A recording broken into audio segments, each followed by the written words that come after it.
Happy Sunday, senang bertemu Anda secara online dan onsite. Saya mengucap syukur bisa bertatap muka kembali dengan Anda. Welcome home, welcome to Gibeon Church.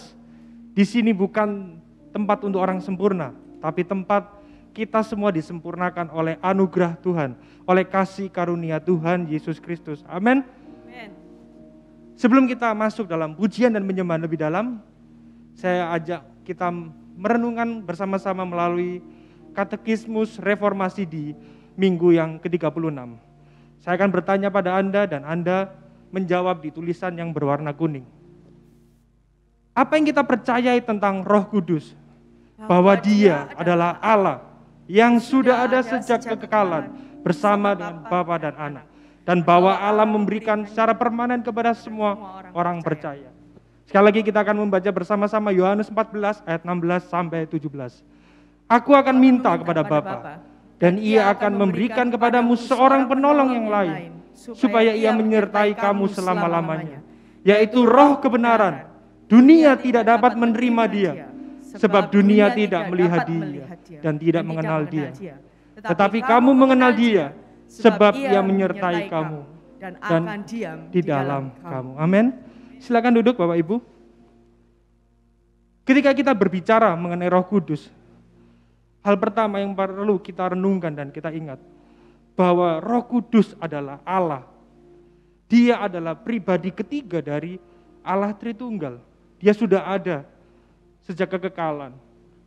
Kalau kita percaya bahwa Roh Kudus adalah pribadi, tentunya Dia memiliki perasaan dan kehendak. Roh Kudus bukanlah sebuah kuasa supranatural atau tenaga dalam yang abstrak. Dia adalah pribadi penolong. Dia menolong kita, Dia menghibur kita. Bahkan yang luar biasanya, Dia memampukan orang-orang pilihannya untuk percaya kepada Kristus dan percaya kepada karya penebusan Kristus di kayu salib, saudara. Amin. Dia tinggal di dalam kita secara permanen.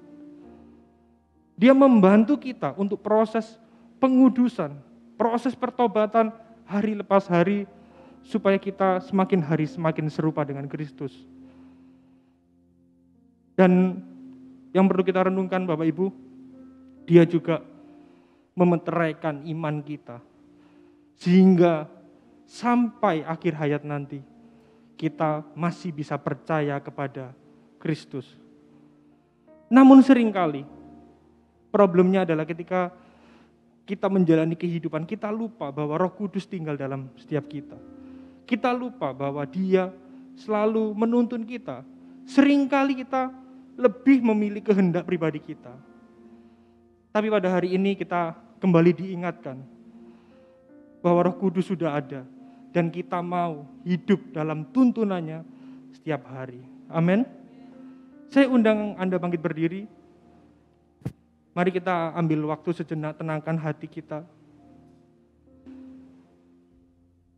Tuhan, terima kasih Tuhan, Roh-Mu yang kudus, Roh-Mu yang maha kuasa tinggal di dalam kami manusia berdosa ini Tuhan.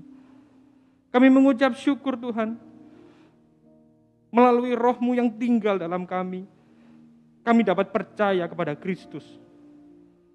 Biar pada hari ini Tuhan kami diingatkan, kami mau hidup dalam tuntunan-Mu setiap hari Tuhan. Inilah hidup kami Tuhan. Kami serahkan iman dan pengharapan kami hanya pada Engkau Tuhan. Kami berdoa di dalam nama Tuhan Yesus Kristus. Amin.